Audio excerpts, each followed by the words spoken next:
Next one is from Colton as well. He said, do you upload service area businesses or only physical locations to your directory? Both.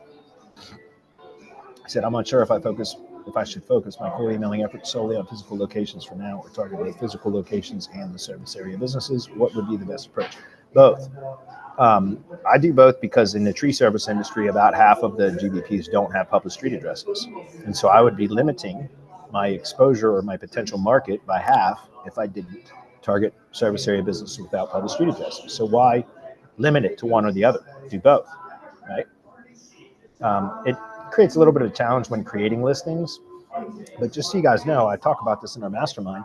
I don't add directory or companies to the directory until and unless they've replied to my cold email.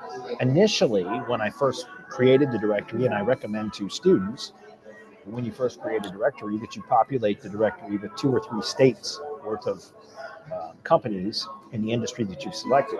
But that's just to seed the directory site with content, so that it indexes, Google understands what the site's about, all that kind of stuff. After that, I don't recommend that you add any directory listings to the site until and unless they've replied to your cold outreach. We changed that in my former partner, Harry, who was no longer a partner of mine at Tree Care HQ.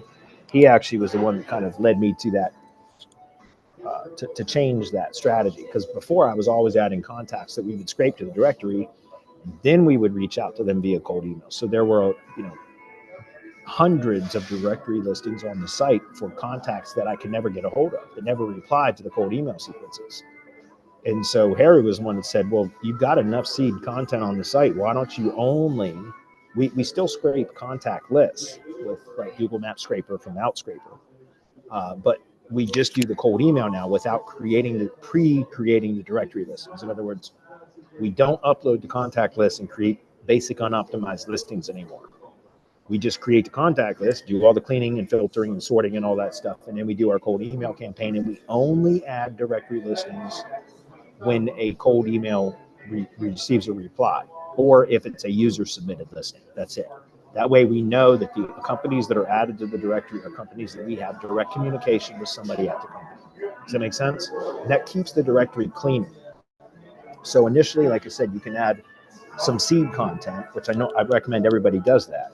But after you have that initial seed content on the site, only focus in on positive replies that get added to the directory, and that keeps it very high quality, right? Does that make sense? That way you don't have a lot of listings on the site that are businesses that don't answer the phone or have gone out of business or whatever. You see what I'm saying?